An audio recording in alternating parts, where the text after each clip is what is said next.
수줍음 많던 한 여자가 산부인과를 찾아왔어요. 그런데 아니 글쎄 담당 의사는 젊은 백만장자였고 두 사람은 그만 깊은 사랑에 빠져버렸지 뭐예요.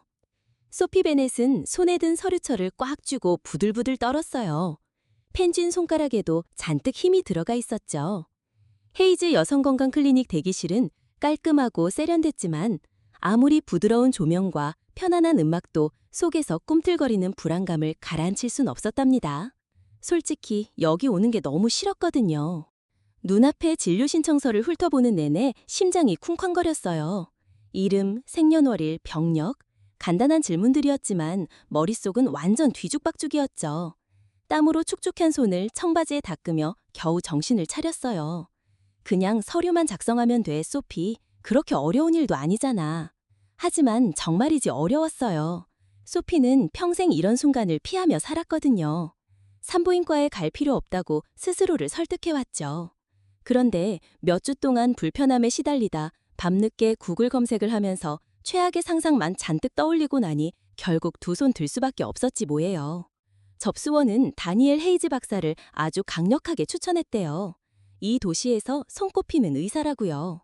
그때는 별 생각 없었어요. 의사면 다 똑같지 나이 들고 진지하고 전문가 같을 거라 지레 짐작했거든요. 하지만 다음에 벌어질 일에 대해선 그야말로 아무런 준비도 되어 있지 않았죠. 간호사가 서류철을 들고 대기실로 들어섰어요. 소피 베넷 환자분? 소피는 화들짝 놀라면서도 간신히 침을 꿀꺽 삼키고 생명줄처럼 서류철을 꽉 잡았어요. 후들거리는 다리로 일어서서 복도를 걸어갔죠. 닫힌 진찰실들을 지날 때마다 속이 울렁거렸고 소독약 냄새가 코를 찔러왔어요. 여기 앉으시면 됩니다. 간호사가 친절하게 웃으며 진찰실 안 의자를 가리켰어요. 헤이즈 박사님께서 곧 오실 겁니다. 소피는 고개를 끄덕였지만 숨쉬기조차 힘들었죠. 뻣뻣하게 앉아 허리를 고추 세우고 손은 무릎 위에 단정히 모았어요. 방은 깔끔했어요. 액자에 담긴 자격증들이 벽을 따라 걸려 있었고 세련된 책상이 한쪽 구석에 놓여 있었죠.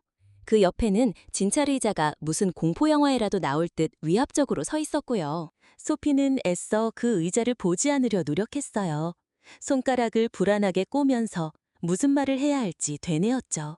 침착하게 아무렇지 않은 척 이 상황만 넘기자. 그리고 바로 그때 소피는 그만 숨쉬는 법조차 잊어버렸어요. 안으로 들어선 남자는 소피가 머릿속으로 그리던 의사 모습과는 전혀 달랐거든요.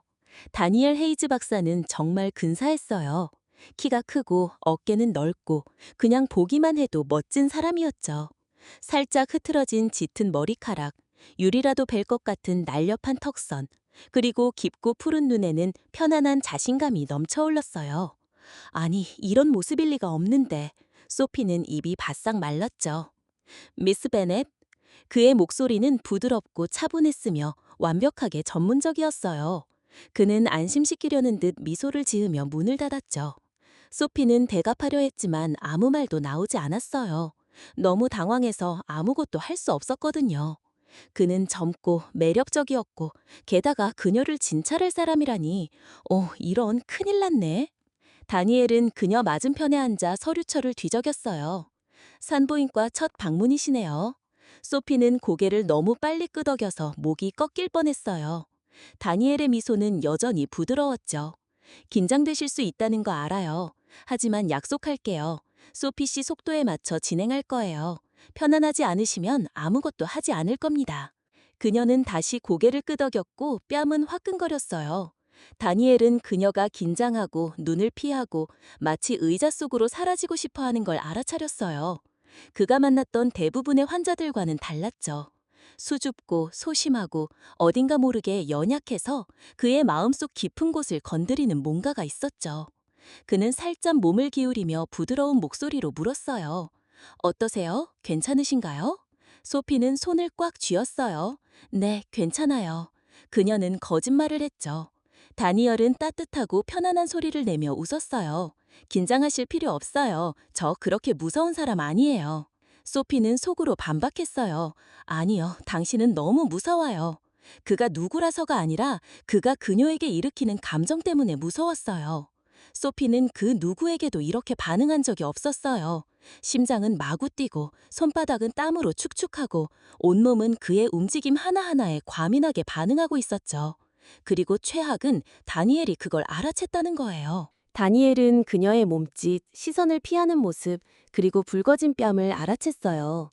그녀는 정말 사랑스러웠죠. 다니엘은 수많은 환자들을 만났어요. 자신감 넘치는 사람, 긴장하는 사람, 심지어 노골적으로 유혹하는 사람도 있었죠. 하지만 소피는 달랐어요. 그녀의 취약한 모습은 그가 조심스럽게 대하고 싶게 만들었어요. 그는 감정을 일과청는 스타일이 아니었지만 그녀가 그를 바라보는 방식, 그 불안하고 커다란 눈빛은 그녀를 보호하고 싶게 만들었죠. 그리고 그건 위험한 생각이었어요. 그는 헛기침을 하며 그런 감정을 애써 밀어냈어요. 다니엘, 정신 차려. 넌 그녀의 의사지. 술집에서 만난 남자가 아니잖아.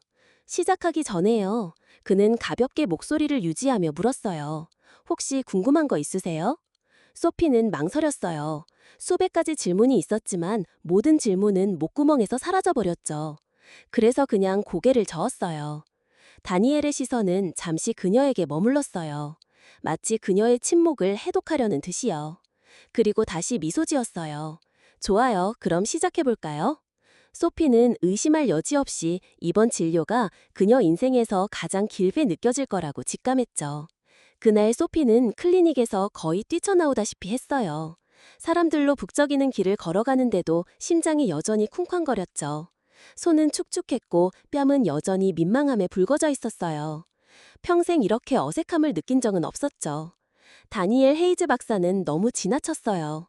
너무 잘생겼고, 너무 매력적이고, 너무 위압적이었죠. 그리고 최악은 그가 친절하고 다정하고 이해심 많았다는 점이에요. 그게 오히려 상황을 더 나쁘게 만들었죠. 왜냐하면 그에게 화를 낼 수조차 없었으니까요. 그녀는 자기 자신에게 화가 났어요.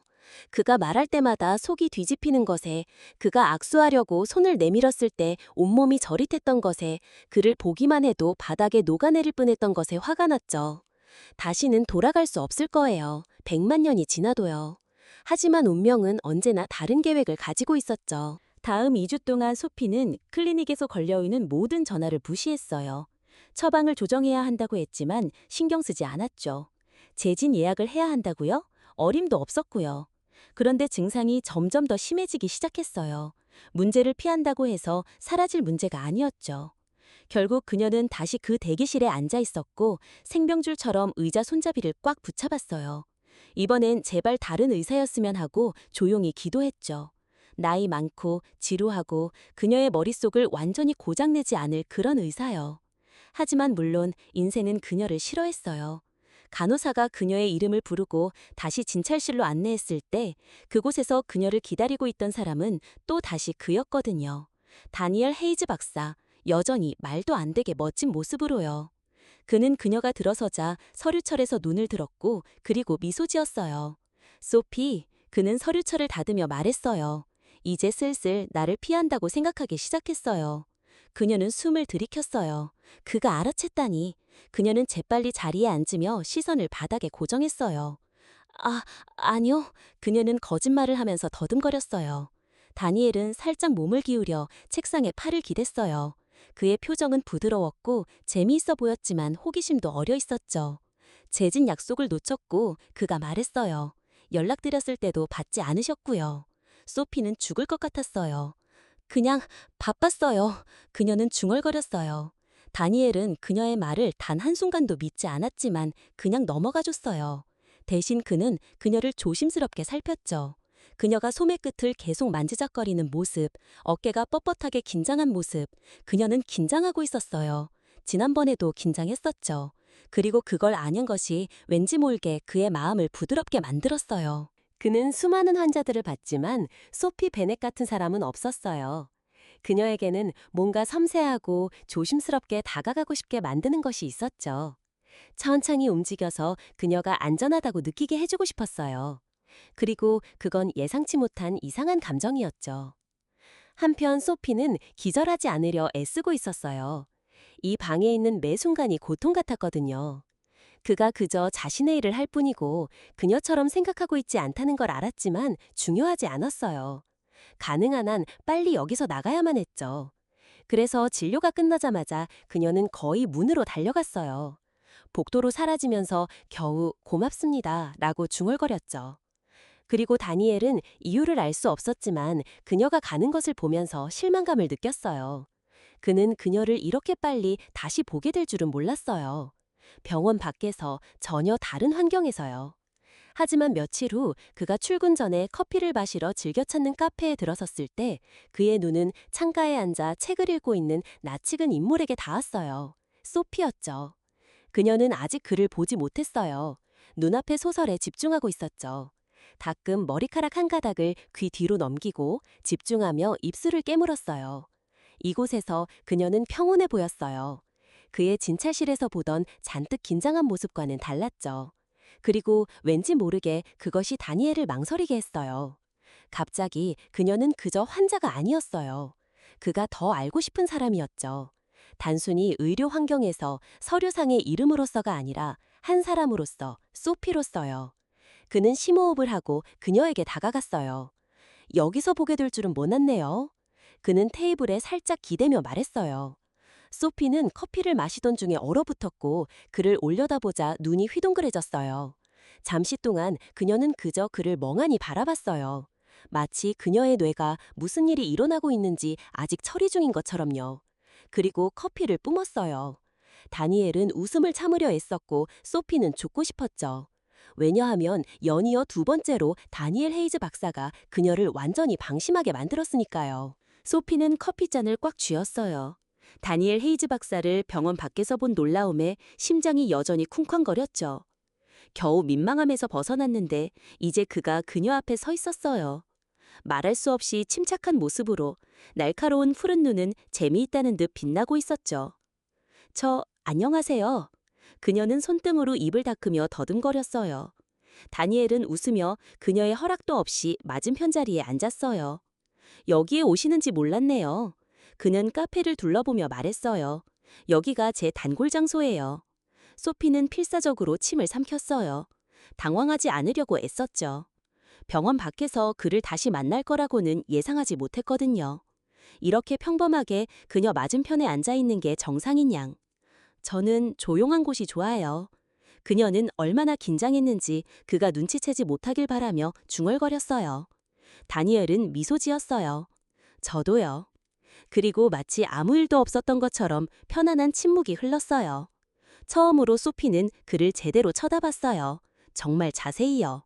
그는 잘 재단된 와이셔츠를 입고 있었고 소매는 팔꿈치까지 걷어올려져 있어 탄탄한 팔뚝이 드러났어요. 그의 시계는 비싸 보였고 그의 모든 존재는 완벽하게 세련되고 부와 자신감을 품기고 있었죠.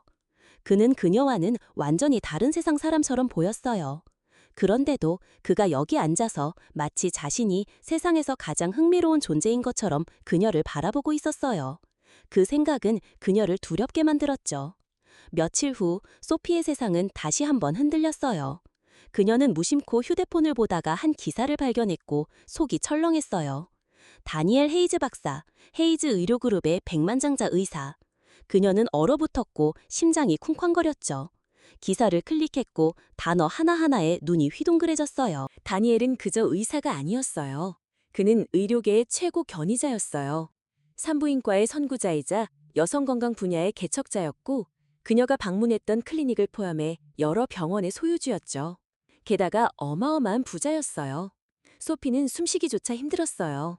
단순히 그가 성공했다는 사실 때문이 아니었어요. 그녀가 너무 순진했다는 사실 때문이었죠.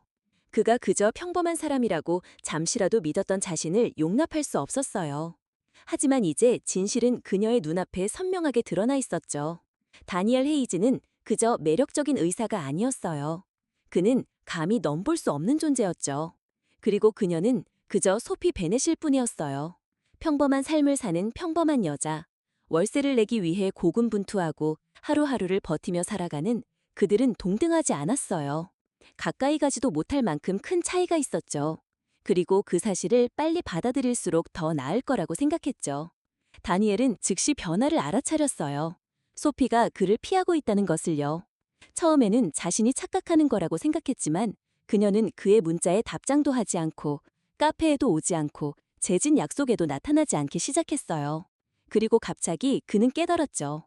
이 관계가 뭔지 알아내기도 전에 그녀를 잃을 수도 있다는 것을요. 그건 용납할 수 없는 일이었어요. 그래서 어느 날 저녁 그는 그녀를 찾아갔죠. 소피는 서점에서 퇴근하는 길이었어요. 가방을 어깨에 메고 인도로 나섰는데 그가 거기에 있었죠. 세련된 검은 차에 기대어 팔짱을 끼고 눈은 그녀에게 고정되어 있었어요. 소피의 심장이 목구멍까지 치솟았어요. 다니엘? 그녀는 숨을 들이켰죠. 그의 시선은 흔들림 없었어요. 나를 피하고 있나요? 그의 목소리는 차분했지만 그 밑에는 그녀가 한 번도 들어보지 못한 뭔가가 있었어요. 소피는 시선을 돌렸어요. 아니요, 그냥 바빴어요. 다니엘은 숨을 내쉬며 더 가까이 다가갔어요. 소피, 이제 그의 목소리는 더 조용해졌죠. 나에게 거짓말하지 마세요. 그녀는 주먹을 꽉 쥐었어요. 왜 중요하죠? 그녀가 물었어요. 당신은 당신이고 저는 저예요. 우리는 완전히 다른 세상 사람이라고요, 다니엘. 그리고 그녀는 겨우 침을 삼켰어요. 사람들이 제가 당신 돈 때문에 쫓아다닌다고 생각하는 사람이 되고 싶지 않아요. 다니엘은 한참 동안 그녀를 빤히 바라봤어요. 그리고 웃었죠. 비웃는 것도 아니었고 잔인한 웃음도 아니었어요. 하지만 순수한 불신이 담긴 웃음이었죠. 소피는 뺨이 화끈거리는 걸 느꼈어요. 왜 웃으세요? 다니엘은 고개를 저으며 표정을 부드럽게 풀었어요. 왜냐하면 소피, 그가 나지막에 말했어요. 내 돈 때문에 나한테서 도망치는 사람은 당신이 내 인생에서 처음이거든요. 소피는 입술을 벌렸지만 아무 말도 할 수 없었어요. 왜냐하면 처음으로 그녀는 그걸 보았거든요. 그의 눈에 비친 피로감, 그가 그녀를 의사나 백만장자가 아닌 그저 그녀를 이해하려 애쓰는 한 남자로서 바라보는 방식. 그리고 갑자기 그녀는 더 이상 도망치는 것에 대해 확신할 수 없었어요. 소피는 다니엘에게서 거리를 두기 위해 온갖 노력을 다했어요. 카페를 피하고 그의 초대를 처음엔 정중하게, 그 다음엔 더 단호하게 거절했죠. 그가 보내는 안부 문자도 무시했어요. 비록 하나하나가 죄책감으로 그녀의 심장을 아프게 했지만요. 하지만 그를 밀어내려고 아무리 애써도 한 가지 무시할 수 없는 게 있었어요. 바로 자기 자신이었죠. 왜냐하면 그의 이름이 휴대폰에 뜰 때마다 손가락은 답장하고 싶어 근질거렸으니까요. 클리닉 앞을 지날 때마다 안을 들여다보지 않으려 애써야 했고요. 밤에 눈을 감을 때마다 그의 얼굴이 보였고 그의 목소리가 들렸고 그의 따뜻한 존재감이 느껴졌으니까요. 그리고 그건 그녀를 두렵게 만들었어요. 왜냐하면 다니엘 헤이즈는 그저 그녀가 사랑에 빠질 수 있는 사람이 아니라 그녀 자신을 잃을 수도 있는 사람이었으니까요. 그리고 그건 그가 떠나버리는 것보다 훨씬 더 무서운 일이었죠. 그래서 소피는 자신이 할 수 있는 유일한 일을 했어요. 도망쳤죠. 하지만 다니엘은 그렇게 쉽게 포기하지 않았어요. 처음에는 그녀에게 공간을 줬죠. 그녀가 이 관계에 대해 생각하고 받아들일 시간을 줬어요. 하지만 며칠이 몇 주로 늘어나고 소피가 여전히 그를 받아들이려 하지 않자 그는 뭔가 해야 한다는 것을 알았어요. 그래서 그는 그녀를 쫓는 것을 멈췄어요. 대신 그냥 나타났죠. 거창하고 극적인 방식이 아니라 작은 순간순간에요. 그녀가 일하는 서점에서 가끔 들러서 아무렇지 않게 책을 보는 척하며 이야기를 나누기도 했고요. 카페에서는 평소 앉던 자리에 앉아 조용히 그녀의 시야에 머물렀죠. 절대 강요하지 않고 그냥 그곳에 있어줬어요. 그리고 서서히 효과가 있었어요. 소피는 그를 피하는 것을 멈췄고 변명하는 것도 그만뒀죠. 그리고 어느 날 그녀는 심지어 그가 한 말에 깔깔 웃기도 했어요. 정말 진심으로 웃었죠. 그리고 몇 주 만에 처음으로 다니엘은 그녀의 마음속 벽에 금이 가는 것을 보았어요. 하지만 소피가 막 편안함을 느끼기 시작하고 어쩌면 이 관계가 생각만큼 불가능하지 않을지도 모른다고 생각하기 시작했을 때 모든 것을 바꿔놓는 일이 일어났어요. 늦은 밤이었어요. 그녀는 평소보다 오래 일했고 머리는 지끈거리고 몸은 피곤함에 무거웠죠. 하루 종일 몸이 좋지 않았지만 집에 가면 괜찮아질 거라며 애써 버텼어요. 그리고 하지만 인도로 나서는 순간 세상이 기울어졌죠. 시야가 흐려지고 무릎이 꺾이더니 이내 모든 것이 암흑으로 변했어요. 다음에 정신을 차렸을 때 그녀는 어딘가 따뜻하고 부드러운 침대 시트 아래에 누워 있었어요. 멀리서 모니터 소리가 규칙적으로 들려왔죠. 천천히 눈을 깜빡였는데 뜻밖에도 그를 보았어요. 다니엘이 병원 침대 옆에 앉아 있었죠. 팔꿈치를 무릎에 올리고 있었고 얼굴에는 걱정이 가득했어요. 그녀가 눈을 뜨는 것을 보자마자 그는 거칠게 숨을 내쉬었고 안도감이 그의 얼굴을 덮었어요. 소피, 그가 나지막이 말했어요. 나 정말 걱정했잖아. 그녀의 목은 바싹 말랐어요. 뭐예요? 무슨 일이에요? 길에서 쓰러졌어요. 그의 목소리는 굳어 있었어요. 지나가던 사람이 구급차를 불렀고 당신이 여기 있다는 걸 알았을 때 그는 겨우 침을 삼켰어요. 정말 빨리 왔어요. 소피는 천천히 눈을 깜빡이며 그의 말을 이해하려고 애썼어요. 그가 그녀를 위해 와줬다니. 그녀를 위해 모든 것을 내팽개치고 달려왔다니. 갑자기 그녀가 쌓아올렸던 모든 벽, 그에게서 멀어져야 한다고 스스로를 설득했던 모든 이유가 아무 의미 없어졌어요. 소피는 병실의 희미한 불빛과 멀리서 들려오는 사람들의 웅성거림 속에 깨어났어요. 몸은 무겁고 팔다리는 힘이 없었지만 옆에서 느껴지는 온기 때문에 고개를 돌렸죠. 그리고 그를 보았어요. 다니엘이 그녀의 침대 옆에 앉아 있었어요. 팔꿈치를 무릎에 올리고 손을 마주잡고 있었죠. 보통은 날카롭고 자신감 넘치던 그의 얼굴에는 피로와 걱정이 가득했어요. 짙은 머리카락은 마치 그가 계속 손으로 쓸어넘긴 듯 살짝 흐트러져 있었고요. 그녀의 눈이 깜빡이며 뜨이는 순간 그는 거칠게 숨을 내쉬었고 안도감이 그의 얼굴을 가득 채웠어요. 소피, 그의 목소리는 낮고 거칠었죠. 정말 놀랐잖아. 소피는 천천히 눈을 깜빡였어요. 아직 정신이 완전히 돌아오지 않았죠. 무슨 일이에요? 그녀의 목은 바싹 말랐고 목소리는 힘없이 나왔어요. 다니엘은 살짝 몸을 기울였어요. 더 가까이 있고 싶었던 것처럼요. 길에서 쓰러졌어요. 그의 손가락이 주먹을 쥐었어요. 고열이 있었고 탈수 상태였고 너무 지쳐 있었어요. 너무 무리했어요, 소피. 그녀는 침을 삼키며 일어나려 했지만 그는 즉시 그녀 옆에 다가와 손으로 그녀를 지탱해 주었어요. 그리고 처음으로 그걸 보았어요. 동정심도 책임감도 아닌 완전히 다른 무언가, 다정하고 강렬하고 흔들림 없는 진정한 보살핌이었죠. 그녀의 가슴이 아프게 조여왔어요.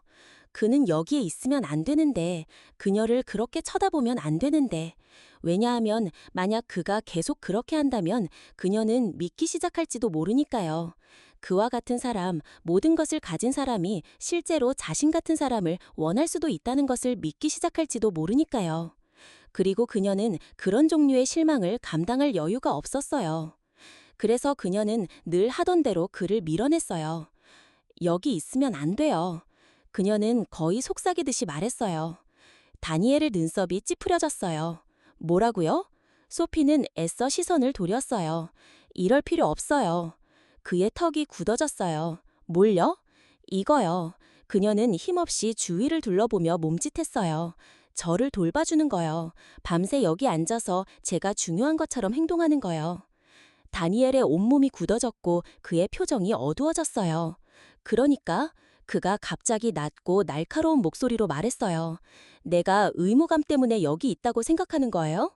그녀는 입을 열었다가 다시 닫았어요. 왜냐하면 그녀는 정확히 그렇게 생각했으니까요. 그리고 그 생각은 그녀를 두렵게 만들었죠.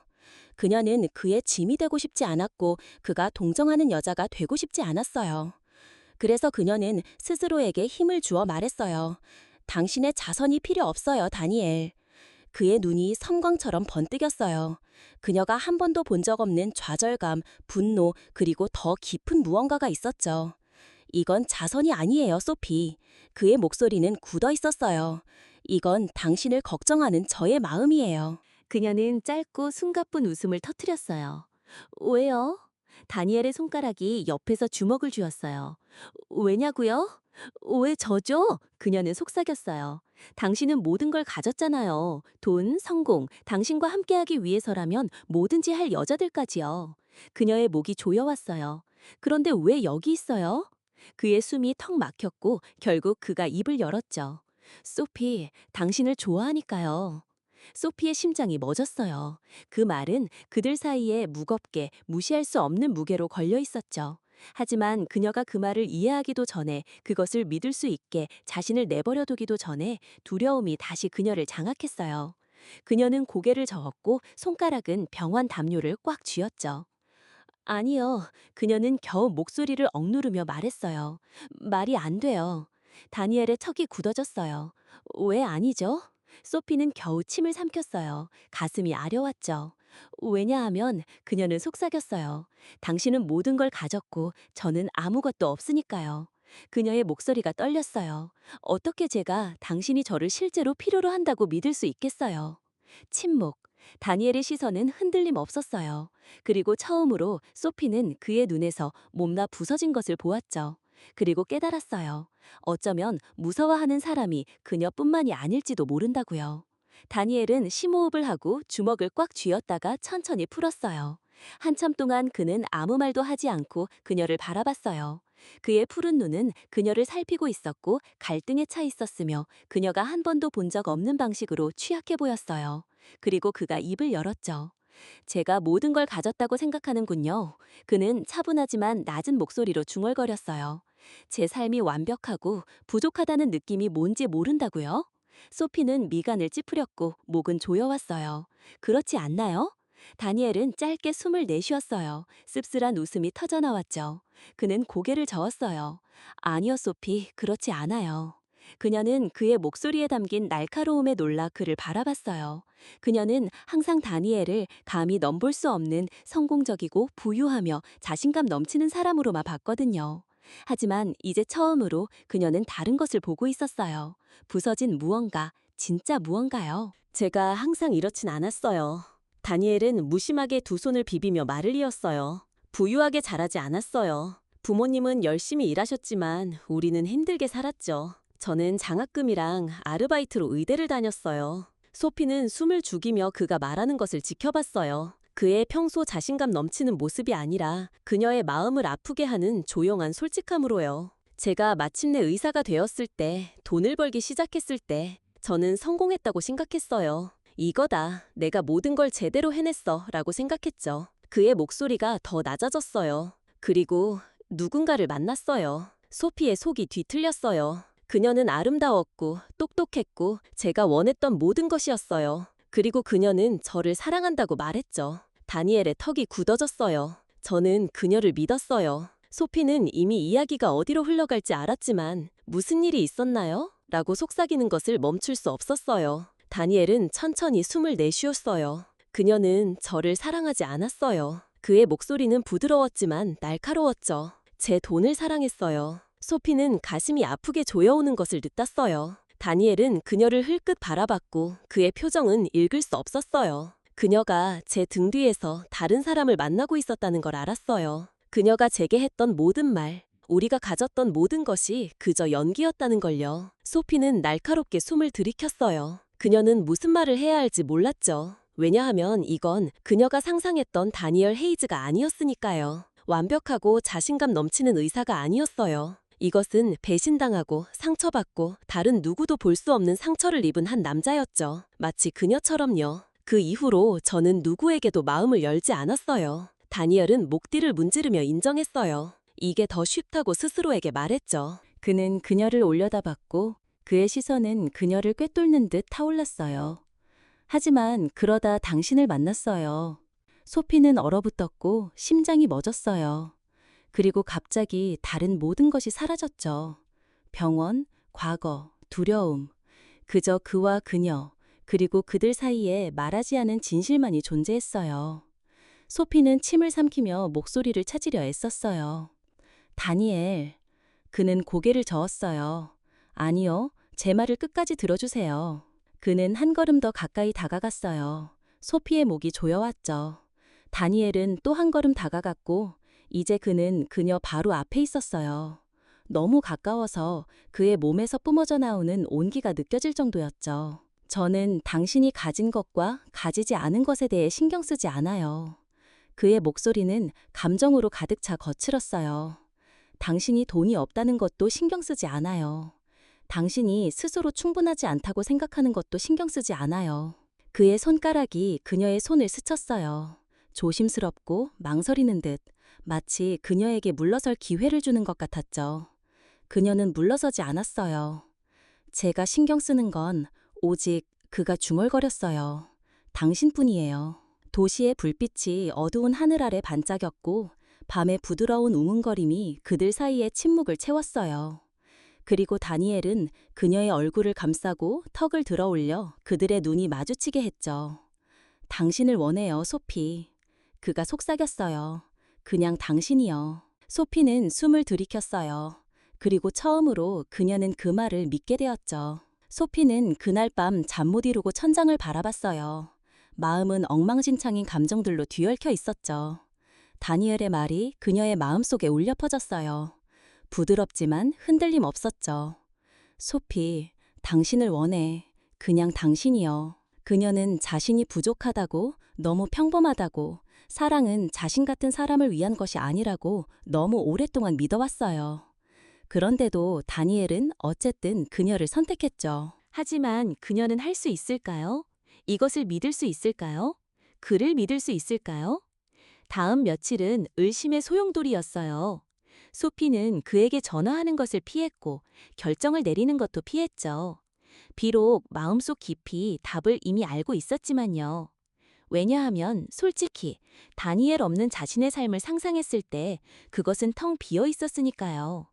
차갑고 뭔가 빠진 듯한 느낌, 그가 빠진 듯한 느낌. 그리고 그건 그와 사랑에 빠지는 것보다 훨씬 더 그녀를 두렵게 만들었어요. 다니엘은 반대로 기다렸어요. 그는 재촉하지 않았고 답을 요구하지 않았고 그녀가 아직 준비되지 않은 일을 강요하려 하지도 않았죠. 왜냐하면 그는 소피를 알았거든요. 그녀에게 시간이 필요하다는 것을 알았고 그에게 고통스러운 일이었지만 그녀에게 시간을 주려 했어요. 왜냐하면 결국 그녀를 가질 수 있다면 그녀는 기다릴 가치가 있었으니까요. 하지만 소피는 영원히 도망칠 수 없었어요. 그 순간 그녀는 생각하지 않았어요. 결과를 따져보지도 않았고 망설이지도 않았죠. 그저 그를 봐야 한다는 것만을 알았어요. 그래서 그녀는 혼잡한 인도를 달렸고 빛나는 도시 불빛을 지나갔죠. 심장은 발걸음에 맞추어 쿵쾅거렸어요. 마침내 그의 클리닉에 도착할 때까지요. 그녀는 숨을 헐떡이며 문을 박차고 들어섰고 접수실을 훑어보다가 복도 끝에서 간호사와 이야기하고 있는 그를 발견했어요. 다니엘은 문소리에 돌아섰고 놀라서 눈썹을 찌푸렸죠. 하지만 그가 한마디도 하기 전에 소피는 이미 그를 향해 곧장 움직이고 있었어요.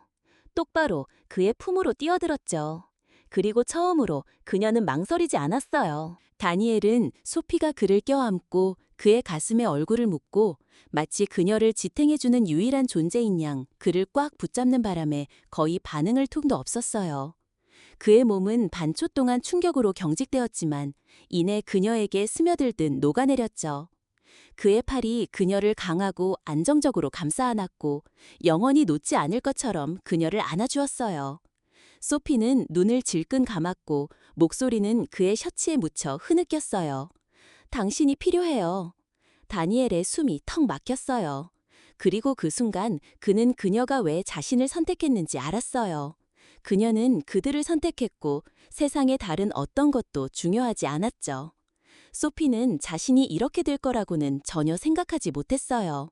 한때는 너무 멀리 있다고 생각했던 남자의 품에 안겨 그의 심장과 함께 뛰고 있는 자신의 심장.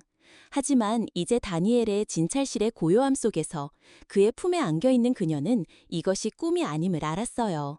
이것은 현실이었죠. 그리고 그녀의 인생에서 처음으로 그녀는 그것을 두려워하지 않았어요. 며칠은 몇 주가 되었고 몇 주는 몇 달이 되었어요. 그리고 다니엘은 왠지 모르게 그녀의 안식처가 되었죠. 그녀는 여전히 의심했고 때로는 머릿속에서 자신이 부족하다고 속삭이는 소리가 들리기도 했어요. 하지만 그 두려움이 스며들 때마다 다니엘은 조용하고 꾸준한 방식으로 그녀가 충분하다고 항상 그랬다고 상기시켜 주었어요. 1년 후 다니엘은 그녀를 처음 만났던 그 카페로 데려갔어요. 소피는 처음에는 별 생각 없었죠. 그가 커피잔을 불안하게 만지작거리는 걸 보기 전까지는요. 그가 그녀의 손을 잡고 엄지손가락으로 그녀의 피부 위를 천천히 원을 그리듯 쓰다듬기 전까지는요. 그가 카페 한가운데서 무릎을 꿇고 작은 벨벳 상자를 손에 든 채 그의 눈에 순수한 사랑을 담고 그녀를 올려다보기 전까지는요. 소피 베넷, 저와 결혼해 주시겠어요? 눈물이 그녀의 시야를 흐렸어요. 1년 전이었다면 그녀는 도망쳤을 거예요. 하지만 이제는 단 하나의 답만 있었어요. 네? 카페는 환호성으로 가득 찼지만 소피가 들을 수 있는 것은 오직 자신의 심장 소리와 다니엘의 시선 속에 담긴 조용하고 흔들림 없는 약속뿐이었어요. 어떤 일이 있어도 그들은 서로를 찾았고 둘 중 누구도 다시는 혼자가 되지 않을 거라는 약속이요. 그리고 그렇게 소피와 다니엘의 이야기는 시작으로 돌아왔어요. 의사의 진찰실에서의 예상치 못한 만남에서부터 그들 둘 다 예상치 못했던 사랑으로요. 그녀는 한때 자신이 부족하다고 생각했고, 그는 한때 다시는 마음을 열지 못할 거라고 생각했지만, 사랑은 어쨌든 그들을 찾아냈어요. 거창한 몸짓이나 완벽한 순간 속에서가 아니라 결코 떠나지 않는 누군가의 조용하고 꾸준한 존재감 속에서요. 왜냐하면 결국 사랑은 완벽함에 관한 것이 아니라 서로를 계속해서 선택하는 것에 관한 것이니까요. 다음 이야기에서 다시 만나요. 오늘의 이야기는 여기까지입니다. 구독을 눌러주시면 매일 올라오는 영상들을 더 빠르게 보실 수 있습니다. 영상이 재미있으셨다면 좋아요도 부탁드립니다. 내일 또 뵙겠습니다. 감사합니다.